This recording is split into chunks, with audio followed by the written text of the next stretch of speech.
ഇന്നലെ പടം റിലീസായി. അപ്പം എല്ലായിടത്തും നല്ല റെസ്പോൺസ് ഉണ്ട്. അപ്പം ഞങ്ങൾ അതിൻ്റെ ഒരു സന്തോഷം പങ്കുവെക്കാനും പിന്നെ പടത്തെക്കുറിച്ച് സംസാരിക്കാനുമാണ് വന്നത്. അപ്പം എന്താ എല്ലാവരും നല്ല അഭിപ്രായം പറയുന്നുണ്ട്. എന്താ പടം വർക്കായി എന്ന് പറയുന്നവരുണ്ട്, വർക്കായിക്കെന്ന് പറയുന്നവരുണ്ട്. അപ്പം എന്താ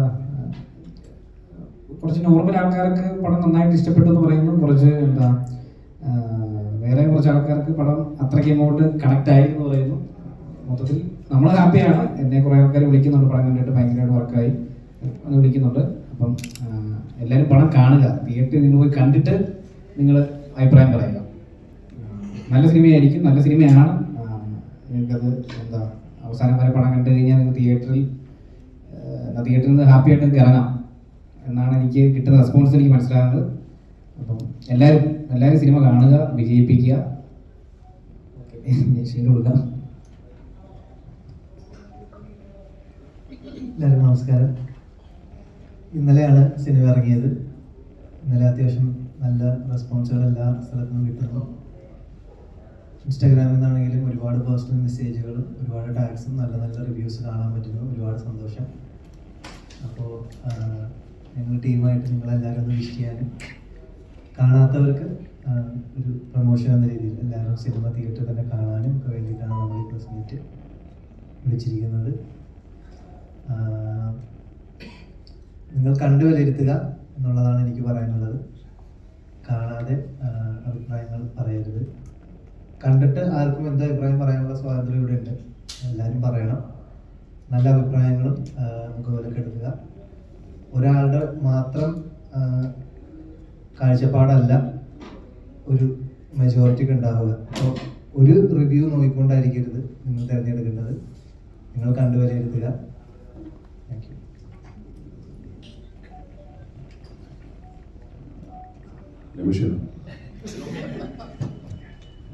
നമസ്കാരം. സിനിമ ഇന്നലെ റിലീസായി.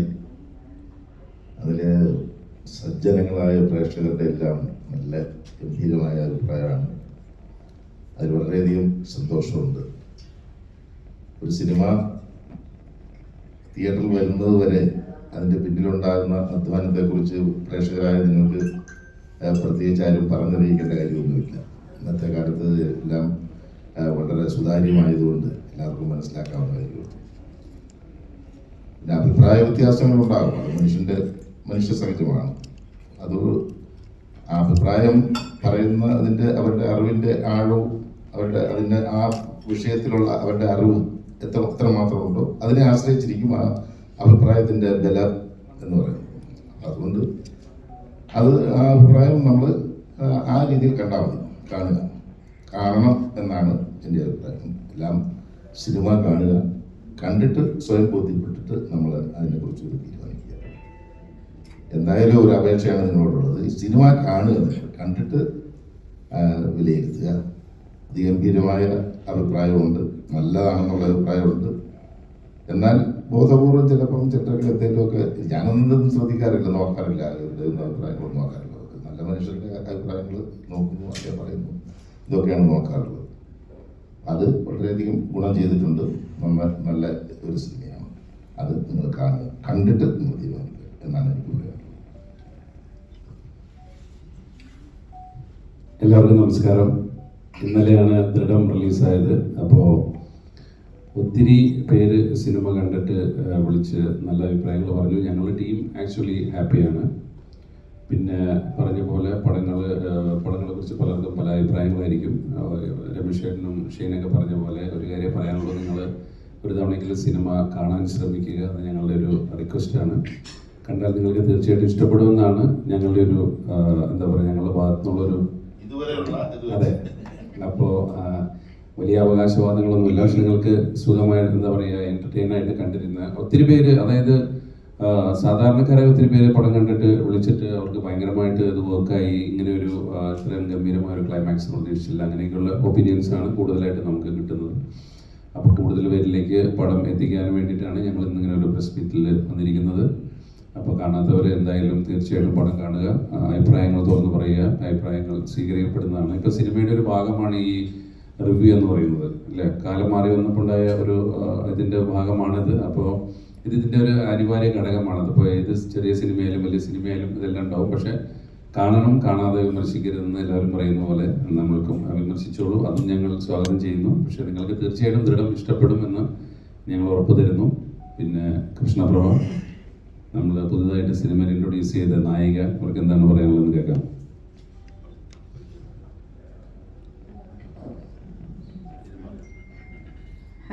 ഹായ്, എൻ്റെ പേര് സാനിയ. ഇതെൻ്റെ ഫസ്റ്റ് മൂവിയാണ്. എനിക്കെന്താ വെച്ചാൽ ഈ ടീമിനോട് വർക്ക് ചെയ്യാൻ പറ്റിയത് തന്നെ വലിയൊരു അവസരമായിട്ടാണ് ഞാൻ കാണുന്നത്. പിന്നെ മൂവിനെ പറ്റി പറയുകയാണെങ്കിൽ സോഫാർ എനിക്ക് കിട്ടിയ അഭിപ്രായങ്ങളും എൻ്റെ ഫ്രണ്ട്സൊക്കെ പറഞ്ഞതൊക്കെ നല്ല പോസിറ്റീവ് റിവ്യൂസ് ആണ്. അല്ലാതെയും കേൾക്കുന്നുണ്ട്.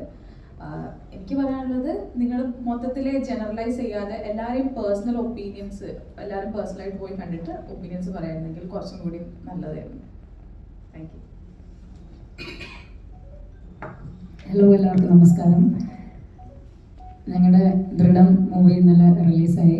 അപ്പോൾ ഒരുപാട് നല്ല പോസിറ്റീവ് റിവ്യൂസ്, നമുക്ക് കണ്ടിറങ്ങിയവർ ഒരുപാട് നല്ല അഭിപ്രായം പറയുന്നുണ്ട്. പ്രത്യേകിച്ച് ഇതിൻ്റെ ഒരു ക്ലൈമാക്സ് എന്ന് പറയുന്നത് വളരെയധികം എല്ലാവർക്കും ഇഷ്ടപ്പെടുന്ന ഒരു കാര്യമായിട്ടാണ് എല്ലാവരും പറയുന്നത്. അപ്പം ഒത്തിരി നല്ല കണ്ടിറങ്ങിയവർ ഈ നല്ല റിവ്യൂസ് പറഞ്ഞ് ഞങ്ങളെ നേരിട്ടും അല്ലാതെയും ഇപ്പോൾ ഇൻസ്റ്റയിലൂടെ ആണെങ്കിലും അല്ലെങ്കിൽ ഫോൺ കോൾസിലൂടെ ആണെങ്കിലും ഒക്കെ നല്ല അഭിപ്രായം പറയുന്നുണ്ട്.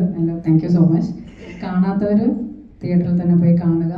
പിന്നെ മറ്റ് റിവ്യൂസിനെ പറ്റിയിട്ട് കൂടുതൽ ഞാൻ പറയുന്നില്ല, കാരണം നമ്മൾ ഏതൊരു അഭിപ്രായം എടുത്താലും സ്വന്തം അഭിപ്രായം എന്ന് പറഞ്ഞ് പലർക്കും പലതരത്തിലുള്ള അഭിപ്രായങ്ങളായിരിക്കും ഉണ്ടാവുക. അപ്പം നിങ്ങളുടെ അഭിപ്രായം എന്താണോ അത് ഞങ്ങളെ ജെനുവിൻലി അറിയിക്കുക എന്നുള്ളതാണ്. അപ്പോൾ ഒരാളുടെ, ഇപ്പോൾ എൻ്റെ ഒരു അഭിപ്രായം ആയിരിക്കത്തില്ല നിങ്ങളിരിക്കുന്ന ഓരോരുത്തർക്കും. അപ്പം സ്വന്തമായിട്ട് പടം ഇഷ്ടപ്പെട്ടെങ്കിൽ നിങ്ങളുടെ അടുത്ത് സത്യസന്ധമായിട്ട് കാര്യങ്ങൾ പറയുക. ഇതൊരു ചെറിയ പടമാണ്, ഞങ്ങൾ എല്ലാവരുടെയും ഒരുമിച്ചുള്ളൊരു പരിശ്രമമാണ്. ഇപ്പോഴും ഞാൻ പറയുന്നത്, ഞങ്ങളെപ്പോലുള്ള ആൾക്കാരെ എല്ലാവരെയും ഇതേപോലെ നല്ല കഥാപാത്രങ്ങളിലേക്ക് മുൻകൈ എടുത്ത് കൊണ്ടുവരാൻ എപ്പോഴും എല്ലാവരും ശ്രമിച്ചു എന്ന് വരില്ല.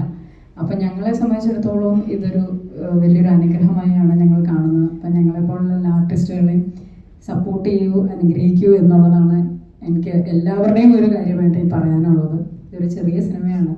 അപ്പോൾ അതിൻ്റെ ഒരു നല്ല വശങ്ങൾ കണക്കിലെടുത്ത് ഞങ്ങളെ അനുഗ്രഹിക്കും, സപ്പോർട്ട് ചെയ്യൂ എന്നാണ് പറയാനുള്ളത്. Thank you. എല്ലാവർക്കും നമസ്കാരം. ആദ്യം തന്നെ ഇവിടെ വന്ന എല്ലാ മീഡിയ സുഹൃത്തുക്കളോടും നന്ദി പറയുന്നു. ഈ പറയുന്ന ഇവരൊക്കെ തന്നെ പറയുന്ന കാര്യങ്ങൾ തന്നെ എനിക്കും പറയാനുള്ളൂ. എല്ലാവരിലും നല്ല റിപ്പോർട്ട്സാണ് കിട്ടുന്നത്. എല്ലാവരും സിനിമ തിയേറ്ററിൽ തന്നെ പോയി കണ്ട് അവരവരുടെ അഭിപ്രായങ്ങൾ രേഖപ്പെടുത്തുക എന്ന് തന്നെയുള്ളൂ. ഒരുപാട് നല്ല മെസ്സേജുകൾ, നല്ല സിനിമയാണെന്നുള്ള ഒരുപാട് മെസ്സേജുകൾ ഫോണുകളിലെല്ലാം വരുന്നത് നമുക്ക് എല്ലാവർക്കും. ഈ ടീമിൻ്റെ കൂടെ വർക്ക് ചെയ്യാൻ പറ്റിയത് ഒരുപാട് സന്തോഷം. നല്ലൊരു കഥാപാത്രം ഇതിൽ ചെയ്യാൻ പറ്റി. അപ്പോൾ എല്ലാവരും തിയേറ്ററിൽ തന്നെ പോയി കണ്ട് നല്ല അഭിപ്രായങ്ങളാണെങ്കിൽ, നല്ലതാണെങ്കിൽ ചീത്തയാണെങ്കിൽ അത് രേഖപ്പെടുത്തുക എന്നുള്ളതാണ്. അപ്പോൾ താങ്ക് യു സോ മച്ച്. എല്ലാവർക്കും നമസ്കാരം. എൻ്റെ പേര് വിനോദ് ബോസ് എന്നാണ്. കുറച്ച് സിനിമകളിലൂടെ ഞാൻ മലയാള സിനിമയിലുണ്ട്. ഓപ്പറേഷൻ ജാവയൊക്കെ നിങ്ങൾ കണ്ടിട്ടുണ്ടെങ്കിൽ അവിടെ നിന്നാണ് എൻ്റെ ഒരു എന്താ പറയുക ക്യാരക്ടർ റോൾസൊക്കെ ഞാൻ ചെയ്തു തുടങ്ങിയത്. ജിത്തു സാറിൻ്റെ തന്നെ പ്രൊഡക്ഷനിൽ ഇപ്പോൾ 3ാമത്തെ സിനിമയാണ് ചെയ്യുന്നത് ദൃഢം. ഒരുപാട് പ്രതീക്ഷയോടുകൂടി ചെയ്തൊരു സിനിമയാണ് ദൃഢം. ഒപ്പം മാർട്ടിൻ്റെ ഡയറക്ഷൻ ഭയങ്കര രസകരമായി തന്നെ ഞങ്ങളൊരു ഫാമിലി പോലെ ചെയ്ത, ഷൈൻ്റെ കൂടെയൊക്കെ നമ്മളൊരു ഫാമിലി പോലെ നമ്മൾ ഒത്തുചേർന്ന് ചെയ്ത ഒരു സിനിമയാണ് ദൃഢം. പല സൈഡിൽ നിന്ന് പല ഭാഗത്തുനിന്ന് പല രീതിയിലുള്ള കമൻറ്റുകൾ വരുന്നുണ്ടെങ്കിലും മനഃപൂർവ്വമുള്ള കുറച്ച് ഡീഗ്രേഡിങ് ഒക്കെ നടക്കുന്ന പോലെ നമുക്ക് ഇടയ്ക്ക് തോന്നും. പക്ഷെ അപ്പം ഞാൻ വിചാരിക്കുന്നത് വെച്ചാൽ, ഇപ്പം എല്ലാവരും, ഇപ്പം ഞാൻ പോലും കുറേ കാലങ്ങളായിട്ട് സിനിമയിൽ അവസരങ്ങൾക്ക് വേണ്ടി നടന്നു.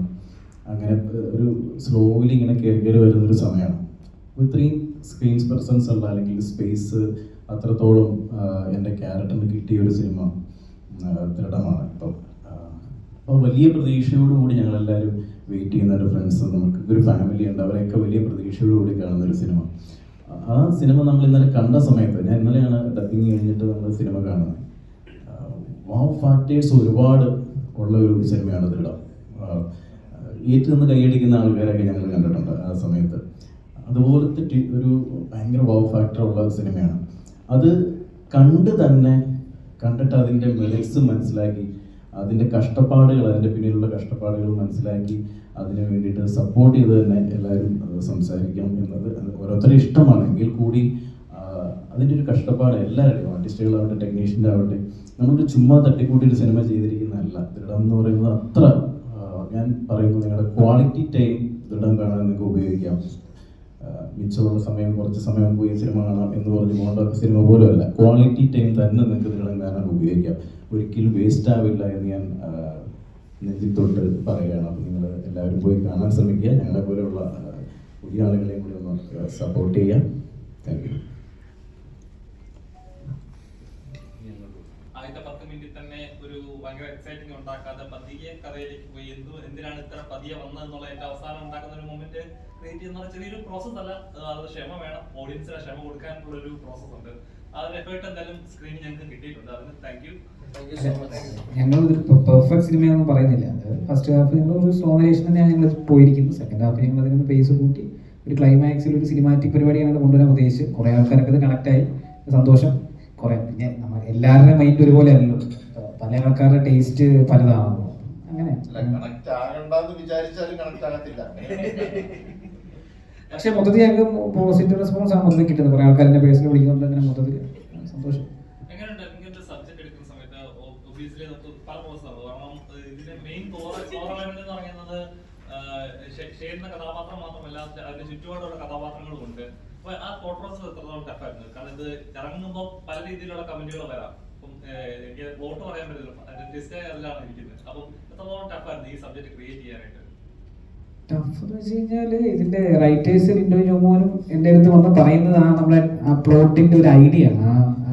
ഇങ്ങനെയാണ് ഇതിന്റെ ഒരു എൻഡ് എന്നാണ്. അതാണ് എന്നെ ഹുക്ക് ചെയ്തൊരു പരിപാടി. പിന്നെ അവിടെ നമ്മൾ ഡെവലപ്പ് ചെയ്യാറുണ്ട് ബാക്കി പരിപാടികളെല്ലാം. പിന്നെ ഷെയ്ൻ്റെ ഒരു ക്യാരക്ടറൈസേഷൻ ഉണ്ട്. പുള്ളി പുതിയതായിട്ട് സർവീസിലേക്ക് വരുന്ന രസൈ, പുള്ളിയുടെ സർവീസിൽ ആദ്യത്തെ പോസ്റ്റിങ്, ആ ഐഡിയയും പിന്നെ നമ്മുടെ ഈ പ്ലോട്ടിന്റെ ആ ഒരു മെയിൻ നമ്മുടെ ഒരു പോയിന്റും വെച്ച് നമ്മൾ വർക്ക് ചെയ്യുമായിരുന്നു. അങ്ങനെയായിരുന്നു അതിന്റെ ഒരു പ്രോസസ്സ്.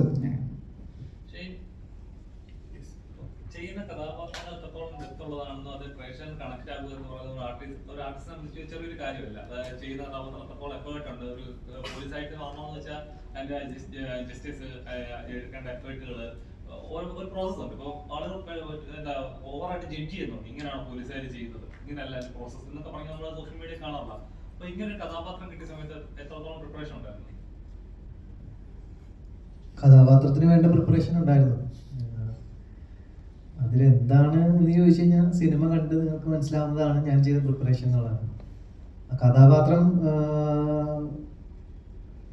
ഒരു വന്നോടനെ മറ്റേ ഭയങ്കര മാസ് കാണിക്കുന്ന അങ്ങനത്തെ ഒരു കക്ഷിയല്ല, ഒരു സാധാരണക്കാരനാണ്. ആ മീറ്റർ തന്നെയാണ്. അതായത് ചില കാര്യങ്ങൾ അറിയില്ല. നമ്മളൊരിപ്പോൾ ഒരു ജോലിയിൽ കയറുമ്പോൾ എല്ലാം പഠിച്ചിട്ടും അറിഞ്ഞിട്ടുമല്ലോ, നമ്മൾ ആ ജോലിയിൽ നിന്ന് നമുക്കൊരു തടക്കം വരുമെന്ന് പറഞ്ഞൊരു സാധനമാണ്. അപ്പം ആ ഒരു ഫ്രഷറായിട്ടാണ് ആ ക്യാരക്ടർ. ആ ക്യാരക്ടർ ആദ്യം തന്നെ ഒന്ന് എന്താ ഏതാന്ന് പറഞ്ഞാൽ മാസ് പോലീസ് അല്ല. അപ്പോൾ ക്യാരക്ടർ എന്താണോ അതാണ് ഞാൻ പോർട്രേ ചെയ്യാൻ ശ്രമിച്ചിട്ടുള്ളത്. അതേപോലെ ഇപ്പം സോഷ്യൽ മീഡിയ ഇപ്പം പണ്ടൊക്കെ പറഞ്ഞാൽ ഫേസ് ടു ഫേസ് അല്ലെങ്കിൽ ഉള്ള കാര്യം സിനിമ എങ്ങനെയാണെന്ന് വെച്ച് കഴിഞ്ഞാൽ എനിക്ക് ഇഷ്ടപ്പെടില്ല, ഒരു ആവറേജ് ആണ്, കണ്ടിരിക്കാം എന്നൊരു അഭിപ്രായം പറയുന്നത്. ഇപ്പം ഒരാളുടെ അഭിപ്രായം 100 പേരുടെ അഭിപ്രായങ്ങളിൽ കടിച്ചപ്പെടുത്തുന്ന പോലെ ഒരു സിസ്റ്റമായി വന്നുകൊണ്ടിരിക്കുകയാണ്. ശരിക്കും താങ്കൾ പറഞ്ഞൊരു പണ്ട് കൊടുത്തൊരു ഇന്റർവ്യൂ പറഞ്ഞിട്ടുണ്ട്, ഒരാളെ തകർക്കാൻ PR വർക്ക് ചെയ്താലും സാധിക്കും എന്നൊരു ഇത്. അത് ശരിക്കും പറഞ്ഞാൽ അത് ബേസിക്കലി ഇപ്പോൾ സൈക്കോളജിയാണ്. ഇപ്പോൾ ചോദിച്ച ചോദ്യം എനിക്ക് മനസ്സിലായി. ഇപ്പം നിങ്ങളൊരു പോസ്റ്റിന്റെ താഴെ ഒരു 100 കമന്റ് കണ്ടാൽ ഓട്ടോമാറ്റിക്കലി നിങ്ങളുടെ മൈൻഡിൽ അതാണ് ശരി. ഈ 100 കമന്റാണ് ഞാൻ ഈ പറഞ്ഞ PR. ഇത് ചെയ്യാനൊന്നും ആൾക്കാരുണ്ട്, ചെയ്യാൻ ഏജൻസീസ് ഉണ്ട്. അത് നെഗറ്റീവായിട്ടും ചെയ്യാം, പോസിറ്റീവായിട്ടും ചെയ്യാം. പോസിറ്റീവായിട്ട് ചെയ്യുമ്പോൾ നമുക്ക് ഇപ്പോൾ ഒരു പേഴ്സണൽ PR എന്ന് പറഞ്ഞ സെറ്റപ്പിൽ വരുന്ന കാര്യങ്ങളാണ്. നമുക്ക് അല്ല, അത് ഞാൻ പറഞ്ഞ അത് പേഴ്സണലി ചെയ്യുന്നവരുടെ കാര്യം ഞാൻ പറയണം. എനിക്ക് അത് ഞാനത് പിടിച്ചിട്ടില്ല. കാര്യം അത് അത്ര നല്ലൊരു എത്തിക്കൽ പരിപാടിയായിട്ട് തോന്നില്ല. നമ്മൾ തന്നെ പൈസ കൊടുത്ത് ഇങ്ങനെ ഒരു നെറേറ്റീവ് നമ്മളെ കുറിച്ച് എഴുതണമെന്ന് നമ്മൾ തീരുമാനിക്കണ പോലെയാണ്. അതിൽ ഓഡിയൻസിന് ഒരു സെയിൽ ഇല്ലാണ്ടാവുകയാണ്. ഇതിനെല്ലാം എനിക്ക് പറയാനുള്ളത് നിങ്ങൾ കണ്ട് വിലയിരുത്തുക എന്നുള്ള. ഓഡിയൻസ് കാണുക. സിനിമ കണ്ടിട്ട് നിങ്ങൾക്ക് തോന്നുന്ന ഒരു സാധനമില്ല, അതാണ് അൾട്ടിമേറ്റ് സാധനം. നിങ്ങൾ വേറൊരാളുടെ കൊടുത്ത നറേഷനിൽ നിങ്ങൾ പോകരുത് എന്നുള്ളതാണ് എനിക്ക് പറയാനുള്ളത്. ശരിക്കും അതൊരു എന്താ പറയാ, ഒരു സിനിമ എന്ന് പറയുന്ന ഒരാളുടെ 2 ആളുടെ അധ്വാനമല്ല. ഒരു സെറ്റ് 100 പേരിൽ 200 പേരുണ്ടാവും. അവരുടെ അത്രയും പേർ അധ്വാനമാണ് ഒരു സിനിമ. അത് ഒരു 1-2 പേര് ചേർന്ന് ഇങ്ങനെ ഒരു PR വർക്ക് ചെയ്ത് നശിപ്പിക്കുക എന്ന് പറയുന്നത് ഒരു സിനിമയെ തന്നെ നശിപ്പിക്കുന്നതിന് തുല്യമാണ്. അത്രയും ആളുടെ എഫേർട്ടിനെ നശിപ്പിക്കുന്നതിന് തുല്യമാണ്. അപ്പൊ അത് എതിർക്കാൻ പറ്റുമെന്നല്ലാതെ ഇപ്പൊ അത് നിർത്താനായിട്ട് ഓപ്ഷൻസ് ഇപ്പൊ ഇല്ല എന്നൊരു ഇതാണ്. സോഷ്യൽ മീഡിയ അത്ര വളർന്നുകൊണ്ട് പക്ഷെ അത് നമുക്കൊന്നും ചെയ്യാൻ പറ്റില്ല. നമുക്കൊന്നും ചെയ്യാൻ പറ്റില്ല. അല്ല, ഇതിലാകെ നമ്മളത് എനിക്ക് തോന്നുന്നത് സാധാരണ ജനം പടം കാണട്ടെ എന്നുള്ള കാര്യം അവരുടെ നിന്നുള്ള റെസ്പോൺസ് ആണല്ലോ അൾട്ടിമേറ്റ് ആയിട്ട് ഞാൻ മനസ്സിലാക്കുന്നത്. അതാണ് ഏറ്റവും വലിയ ഇപ്പൊ ഞാൻ മനസ്സിലാക്കുന്നത്. എനിക്ക് കിട്ടുന്ന ഏറ്റവും വലിയൊരു പ്രോത്സാഹനവും പ്രചോദനവും മുന്നോട്ടേക്ക് തന്നെ നയിക്കുന്നത് ഓഡിയൻസിന്റെ സ്നേഹം മാത്രമാണ്. എനിക്ക് വേറൊരു സപ്പോർട്ട് സിസ്റ്റം ഈ ഇൻഡസ്ട്രിയിൽ നിന്ന് കിട്ടിയിട്ടല്ല ഞാൻ ഇവിടെ നിൽക്കുന്നത്. ഓഡിയൻസ് മാത്രമാണ് എൻ്റെ ബലം. അവർ പടം കാണുമ്പോൾ അവർ തരുന്നൊരു റെസ്പോൺസ് ഉണ്ട്, എനിക്കത് മനസ്സിലാവുന്നുണ്ട്. അതൊരു സ്നേഹമാണ് കിട്ടുന്നത്, ഈ സിനിമയ്ക്ക് കിട്ടുന്നത്. ഇന്നലെ എനിക്കത് മനസ്സിലാക്കാൻ പറ്റുന്നുണ്ട്. പിന്നെ അതിൽ മേളിൽ വേറൊരു ശക്തി ഉണ്ടെങ്കിൽ അതിന് നോക്കാൻ എനിക്ക് തോന്നുന്ന ഈ പ്രപഞ്ച ശക്തിക്കത് എന്നുള്ള എല്ലാവിധ കഴിവുമുണ്ട്. അതിനെ നേരിടാനാണെങ്കിലും ഞാൻ ഒറ്റയ്ക്കാണെന്നല്ല ഞാൻ വിശ്വസിക്കുന്നത്. ഞാൻ എൻ്റെ ജോലി അത്രയും എന്നാൽ കഴിയുന്ന പരമാവധി ഞാൻ ചെയ്തിട്ടുമുണ്ട്. അതിന് അത് എന്നെ സപ്പോർട്ട് ചെയ്യും. എന്നെ ഈ പ്രപഞ്ച ശക്തി എന്നെ സപ്പോർട്ട് ചെയ്യും തന്നെയാണ് ഞാൻ വിശ്വസിക്കുന്നത്. എല്ലാ പടങ്ങളിലും ഇതേപോലെ PR വർക്കുകൾ നെഗറ്റീവിൽ നടക്കും, സോഷ്യൽ മീഡിയയിൽ നെഗറ്റീവ്സ് ഇടുന്നു, അല്ലെങ്കിൽ ഒരു ഡീഗ്രേഡ് ചെയ്യാൻ ശ്രമിക്കുന്നു. എല്ലാ സിനിമകളിലും അങ്ങനെ ഒരു പ്രവണത കാണാറുണ്ട്. എപ്പോഴെങ്കിലും തോന്നിയിട്ടുണ്ടോ അങ്ങനെ? തോന്നിയിട്ടുണ്ട്. പക്ഷെ അതിനെപ്പറ്റി എനിക്ക് ഒരു എവിഡൻസ് വെച്ചുകൊണ്ട് സംസാരിക്കാനല്ലേ പറ്റുള്ളൂ. എനിക്കത് ഇല്ല. അതുകൊണ്ട് എനിക്കത് ഇന്നതാണെന്ന് എനിക്ക് പറയാനും പറ്റില്ല. അതെനിക്ക് നിങ്ങളിപ്പോ ഈ പറയണത് എന്തുകൊണ്ടാണ്? നിങ്ങൾ ശ്രദ്ധിച്ചോണ്ടല്ലേ, നിങ്ങൾ തോന്നിയോണ്ടല്ലേ നിങ്ങൾ എന്നോട് ചോദിക്കണത്. അപ്പൊ എനിക്കിത് തോന്നാണ്ടിരിക്കും.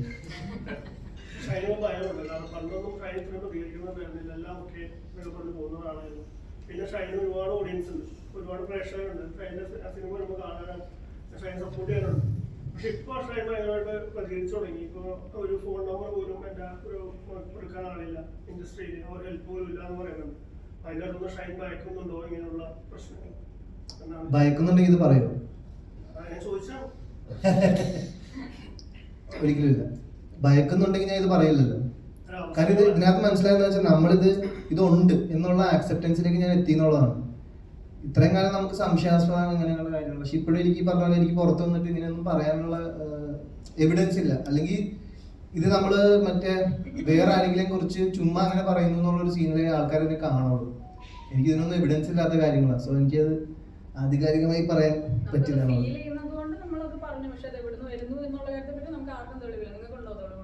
പക്ഷെ നിങ്ങൾക്ക് നിങ്ങൾ തന്നെ പറയുന്നുണ്ട് അങ്ങനെ ഉണ്ടെന്ന്. അതാണ്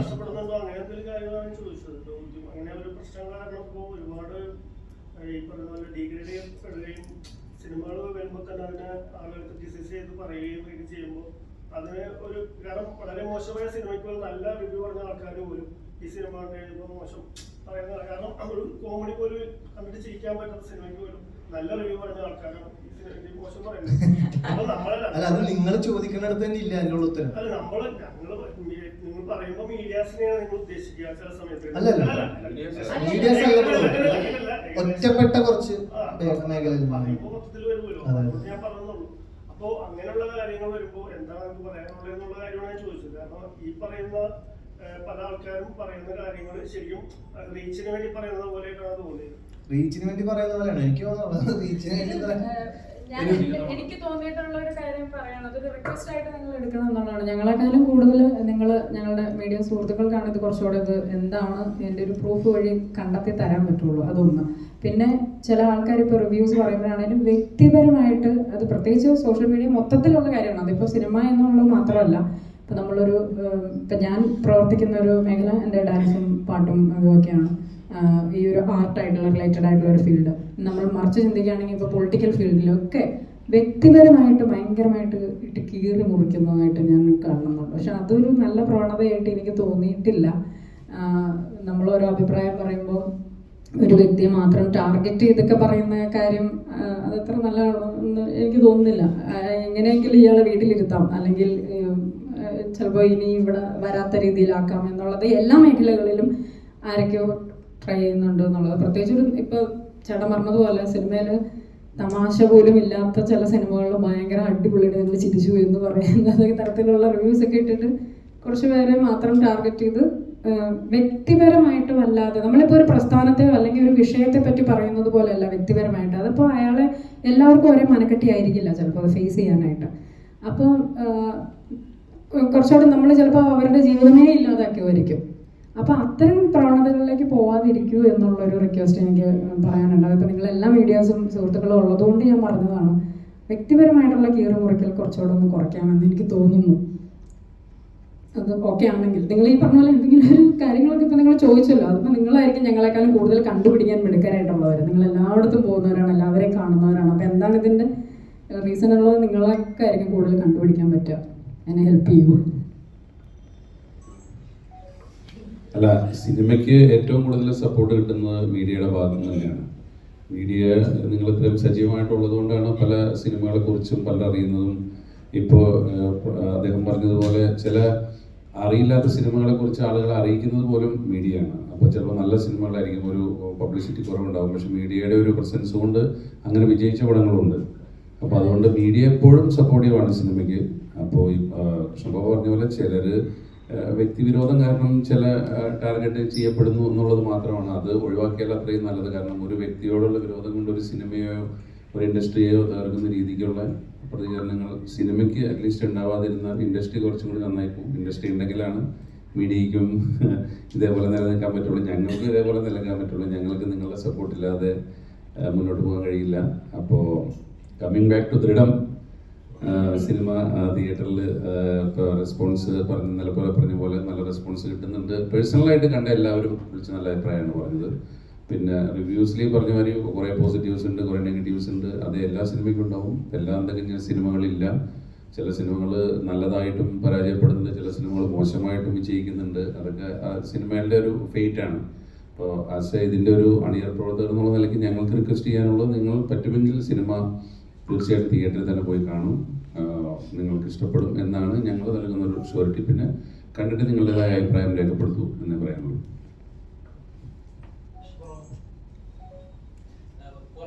ഒരു കഥാപാത്രം കിട്ടുക അല്ലെങ്കിൽ ഒരു സപ്പോർട്ടിംഗ് ക്യാരക്ടർ മാറിയിട്ട് നമുക്കൊരു നോട്ടബിൾ ആയിട്ടൊരു കഥാപാത്രം ചെയ്യാൻ പറയുന്നത് ഒരു ആർട്ടിസ്റ്റിനെ സംബന്ധിച്ച് ചെറിയൊരു കാര്യമില്ല. നമ്മൾ ചെറിയ പ്രോസസ്സിനെ സംബന്ധിച്ച് ആ ഒരു ക്യാരക്ടർ കിട്ടാന്ന് പറഞ്ഞൊരു കാര്യമില്ല.